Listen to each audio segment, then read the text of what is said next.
Hello everyone, स्वागत है आप सबका हमारे यूट्यूब चैनल पे। तो आज की क्लास स्टार्ट करते हैं। आज की क्लास में हम साइकोलॉजी के बहुत ही इंपॉर्टेंट क्वेश्चन डिस्कस करेंगे जो कि आपके आने वाले एग्जाम के लिए कवर किए गए हैं।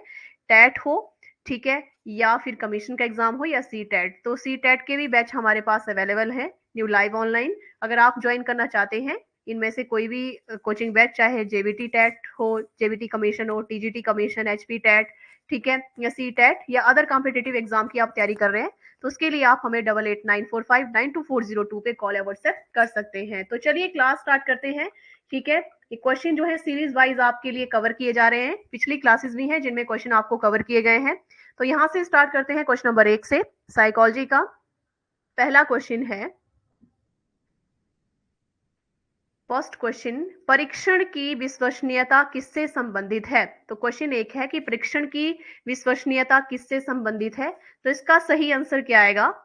यहाँ पे ऑप्शन है संगति, जिसके साथ परीक्षण परीक्षा अलग अलग लेकिन तुलनीय परिस्थितियों में समान परिणाम देती हैं। सभी शिक्षार्थियों के लिए निष्पक्ष होना चाहिए। लागत समय के संदर्भ में कर्ण क्षमता। तो इसमें ऑप्शन फर्स्ट जो है हम लेंगे, यानी संगति जिसके साथ परीक्षण क्या होता है, परीक्षा अलग अलग लेकिन तुलनीय परिस्थितियों में समान परिणाम होता है, मतलब इससे ये संबंधित है। मीनिंग क्या रहेगा इसका, तो मतलब ये होता है कि एक विश्वसनीय परीक्षण समान परिस्थितियों में बार बार समान परिणाम देता है लेकिन मापन की स्थिरता सुनिश्चित नहीं होती है। ठीक है, तो इसीलिए ये सही आंसर इसका रहेगा। एंड नेक्स्ट क्वेश्चन है सेकंड, अधिगम के रूप में आकलन का क्या उद्देश्य है। ये आकलन के उद्देश्य क्या है। तो अधिगम के रूप में आकलन के उद्देश्य है, ठीक है, तो इसमें क्या आंसर आएगा, छात्रों को जिम्मेदारी लेने के लिए प्रोत्साहित करना, उन्हें प्रश्न पूछने के लिए की आवश्यकता है, और सहकर्मी मूल्यांकन जो है आत्म मूल्यांकन को प्रोत्साहित करना। तो ये सारे ही आ जाएंगे, ऑप्शन जो है सारे सही हैं। ठीक है, यानी जिम्मेदार बनने के लिए जो है प्रोत्साहित करना, यानी छात्रों को अपने सीखने के लिए स्वयं को जिम्मेदार बनाना जाया जाना चाहिए। ठीक है, छात्रों को प्रश्न पूछने के लिए प्रेरित करना है, इंस्पायर करना है। तो आकलन का उद्देश्य है कि जो स्टूडेंट है वो प्रश्न पूछे, मतलब जो उनके मन में क्वेश्चन है उनको वो मतलब पूछने की कोशिश करें ताकि उनको उसका सोल्यूशन मिल जाए। ठीक है, सहकर्मी मूल्यांकन का मतलब है कि अपने जो उनके साथ जो उनके फ्रेंड्स हैं, साथ में पढ़ते हैं, ठीक है, तो उनके साथ मूल्यांकन का काम करें। स्वयं के प्रदर्शन मूल्यांकन के इसमें प्रोत्साहित उनको किया जाता है, तो इसलिए सारे ऑप्शन रहेंगे option D. And question number 3 है, उन छात्रों के लिए कौन सा ग्रेड निर्धारित किया गया है जिनके अंक 71 से 80 के बीच हैं। तो ऐसा कौन सा ग्रेड आएगा, तो इसमें B1 ग्रेड आएगा। कौन सा ग्रेड है, B1 ग्रेड दिया गया है, मतलब ये ग्रेड अच्छा माना जाता है। जैसे 71 टू 80 के लिए B1 आता है, 61 टू 70 के लिए B2 ग्रेड आता है, और जो है 81 टू 90 के लिए A2 ग्रेड आता है। ठीक है, तो इसीलिए यहाँ पे ऑप्शन सेकंड हम लेंगे।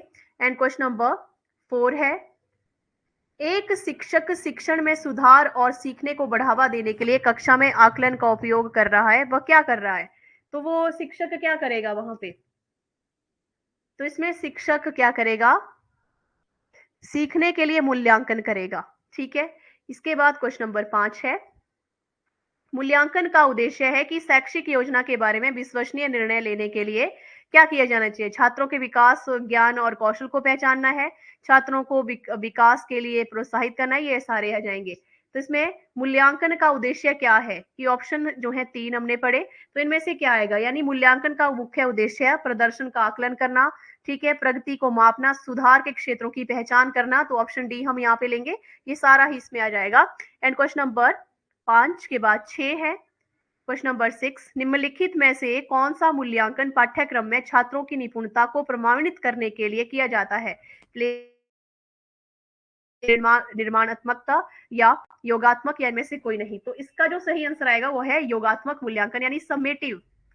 कौन सा, इवेल्यूशन, सम्मेटिव इवेल्यूशन। ठीक है, तो योगात्मक मूल्यांकन जो होता है वो क्या है, यानी मूल्यांकन जो है, जैसे कि हम पाठ्यक्रम की बात करें तो ये एंड में होता है, लास्ट में होता है। जैसे छात्रों की अगली परीक्षा को बढ़ावा देने के लिए उनकी क्षमता, उपलब्धि या मूल्यांकन करना किया जाता है। जैसे एनुअल जो एग्जाम होते हैं वो उसको बोला जाता है। ओके, एंड क्वेश्चन नंबर 7 है, क्वेश्चन नंबर 7, सूचनात्मक मूल्यांकन में प्रयुक्त उपकरण क्या है? तो सूचनात्मक मूल्यांकन में जो उपकरण यूज किए जाते हैं वो क्या क्या आएंगे? सारे आ जाएंगे। क्वेश्चनियर हो गया, अवलोकन अनुसूची, चेकलिस्ट हो गया, रेटिंग पैमाना, परीक्षण टेस्ट वगैरह सारे ही इसमें आ जाएंगे। तो ऑप्शन डी यहाँ पे सही होगा। एंड क्वेश्चन नंबर 8 है, किस प्रकार के आकलन को कभी कभी योगात्मक मूल्यांकन कहा जाता है? तो कौन सा ऐसा मूल्यांकन है जिसे योगात्मक मूल्यांकन कहते हैं? तो सीखने का जो मूल्यांकन है, ऑप्शन थर्ड हम लेंगे। सीखने का मूल्यांकन जो है, असेसमेंट ऑफ लर्निंग, को कभी कभी योगात्मक सबमेटिव असेसमेंट कहा जाता है। और ये जैसे कि ये लास्ट में ही होता है और इसका उद्देश्य छात्र के समग्र ज्ञान और उपलब्धि का आकलन करना होता है, जैसे कि ग्रेड वगैरह दी जाती है। ठीक है, तो इसके बाद क्वेश्चन नंबर 9 है। क्वेश्चन नंबर 9, एक बच्चे के सर्वांगीण विकास, समग्र विकास का आकलन किसके अंतर्गत किया जाता है? तो समग्र विकास के लिए समग्र मूल्यांकन आएगा सही आंसर। ठीक है, CCE, CCE continuous comprehensive evaluation. ठीक है, तो ये जो है इसके लिए आता है, यानी इसके रूप में इसको सतत और व्यापक मूल्यांकन के रूप में जाना जाता है। इसमें बच्चे के विकास के सभी जो पहलू होते हैं, जैसे शैक्षणिक हो गए, सह शैक्षणिक हो गए, ये सारे मूल्यांकन इसमें आ जाते हैं।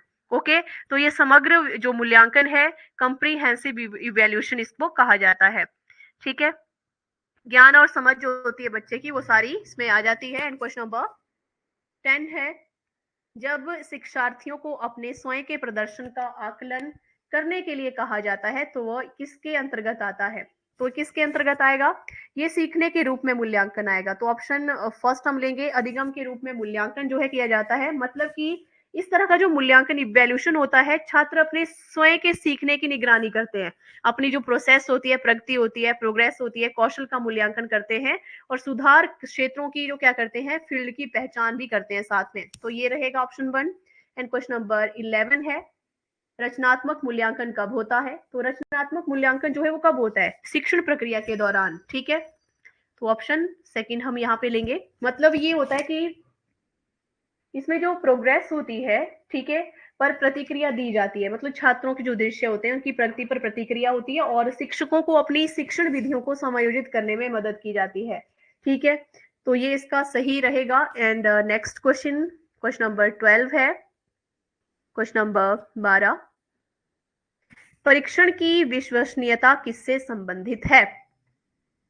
परीक्षण की विश्वसनीयता किससे संबंधित है? यहाँ पे संगति जिसके साथ परीक्षण परीक्षा अलग अलग लेकिन तुलनीय परिस्थितियों में, ये क्वेश्चन फर्स्ट था जिसको हमने किया था। ठीक है, तो ऑप्शन 1 ही हम यहाँ पे लेंगे, रिपीट हुआ है। एंड क्वेश्चन नंबर 13 है, संगति से संबंधित है ये। ठीक है, क्वेश्चन नंबर 13, प्लेसमेंट मूल्यांकन का उद्देश्य क्या है? तो प्रवेश व्यवहार जानने के लिए, सामग्री में निपुणता जानने के लिए, सीखने की कठिनाइयों को हल करने के लिए, शिक्षार्थियों को प्रभावित करने के लिए। तो यहाँ पे प्रवेश व्यवहार जानने के लिए ऑप्शन 1 हम लेंगे। ठीक है, ताकि शिक्षक क्या कर सके, छात्र को सही स्तर पर रख सके, सही लेवल पर ले जा सके और उसके लिए सबसे उपयुक्त शिक्षण योजना बना सके। तो ये इसका सही है। मतलब इसमें जो बच्चा है उससे पहले उसके ज्ञान और कौशल का आकलन किया जाता है। ठीक है, तभी उसको किस स्तर पर ले जाना है वो टीचर डिसाइड करता है। एंड क्वेश्चन नंबर 14 है, मूल्यांकन जो वास्तव में परीक्षण करता है, ये परीक्षण करने के लिए निर्धारित करता है, कहलाता है, इसको वैधता, वैलिडिटी कहा जाता है। ठीक है, तो ये था question number 13। And question number 14 है,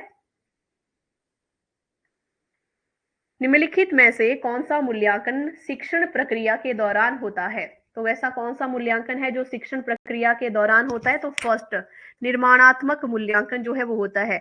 मतलब ये शिक्षण अधिगम प्रक्रिया के दौरान छात्रों की, जो स्टूडेंट्स होते हैं, उनकी प्रगति की निगरानी और उनमें सुधार के लिए किया जाता है। ठीक है, तो ये जो है एक सतत प्रक्रिया है। ओके, जो सीखने की प्रक्रिया के दौरान होती है। तो इसका सही आंसर रहेगा क्वेश्चन नंबर 13 का। इन क्वेश्चन नंबर 14 है, रचनात्मक मूल्यांकन का उद्देश्य क्या है? तो रचनात्मक मूल्यांकन का जो उद्देश्य रहेगा वो रहेगा बच्चों की प्रगति की निगरानी करना। ठीक है, तो ऑप्शन थर्ड जो है हम लेंगे, यानी यहाँ पे शिक्षकों को छात्रों की कमजोरियों को समझने और शिक्षण विधियों को अनुकूलित करने में मदद मिलती है। ठीक है, तो प्रगति की निगरानी जो है वो की जाती है, जैसे फीडबैक हो गई, सुधार, अनुकूलन वगैरह किया जाता है। तो ये जो है क्वेश्चन नंबर 14 का ऑप्शन थर्ड सही आंसर है। क्वेश्चन नंबर 15 है, निम्नलिखित में से कौन सा कार्य शिक्षा के शैक्षिक क्षेत्र के अंतर्गत नहीं आता? तो यहाँ पे क्ले मॉडलिंग भी आप ले सकते हैं, ठीक है। बाकी तो सारे वैसे इसमें सारे ही आ जाएंगे, लेकिन हम यहाँ पे ऑप्शन 1 ले लेंगे। क्वेश्चन नंबर 16 है, एक शिक्षार्थी की शिक्षार्थी कठिनाइयों की पहचान कर उन्हें दूर करने के लिए मूल्यांकन किया जाता है। कौन सा? प्लेसमेंट, नैदानिक, योगात्मक या इनमें से कोई नहीं। तो नैदानिक मूल्यांकन जो है वो आएगा इसमें। नैदानिक मूल्यांकन जो है वो किया जाता है, ठीक है। मतलब जो कमजोरियां हैं, शक्तियों को सीखने में आने वाली बाधाओं को जो समझने में जैसे उनको समझा जाता है, तो वो उसमें सेंट्रलाइज की जाती है, केंद्रित की जाती हैं। जो नैदानिक मूल्यांकन है वो इसमें आएगा, ठीक है। इसके बाद नेक्स्ट है क्वेश्चन नंबर 17, स्वदेशी खेलकूद, एनसीसी, एनएसएस, मार्शल आर्ट शिक्षा किस क्षेत्र में आते हैं? तो ये स्वास्थ्य और शारीरिक शिक्षा के अंतर्गत आते हैं, ठीक है। इसमें जैसे एक्टिविटीज होती हैं, छात्रों को, स्टूडेंट्स को शारीरिक, मानसिक, सामाजिक विकास में महत्वपूर्ण भूमिका निभाती है। तो ये इसमें आ जाएगा स्वास्थ्य और शारीरिक शिक्षा। क्वेश्चन नंबर 18 है, मूल्यांकन में प्रयुक्त एक अच्छे उपकरण तकनीक के मानदंड क्या हैं? तो ये सारे ही आ जाएंगे। वैलिडिटी, रिलायबिलिटी और साध्यता, प्रिडिक्टेबिलिटी सारा आ जाएगा। वैधता, विश्वसनीयता और साध्यता, ओके। एंड नेक्स्ट क्वेश्चन है क्वेश्चन नंबर 19, निम्नलिखित में से कौन से शैक्षणिक गतिविधियों के अंतर्गत नहीं आता? तो इनमें क्या चीजें हैं जो नहीं आएगी? तो वो लिखित परीक्षाएं हैं, वो नहीं आएंगी, ओके। एंड क्वेश्चन नंबर 20 है, क्वेश्चन नंबर 20, एक छात्र दो विषयों में विभिन्न ग्रेड की अपनी उपलब्धि की तुलना कर रहा है, तो वो क्या क्या कर रहा है? वो क्या कर रहा है?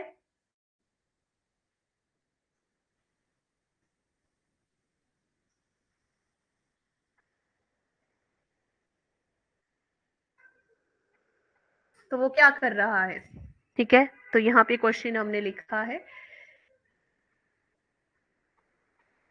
तो वो क्या कर रहा है? एक छात्र द्वारा दो विषयों में विभिन्न ग्रेड की अपनी उपलब्धि की तुलना सीखने का आकलन कहलाता है, ठीक है। क्या कहलाता है? सीखने का आकलन इसको कहते हैं। मतलब ये एक छात्र के वर्तमान प्रदर्शन और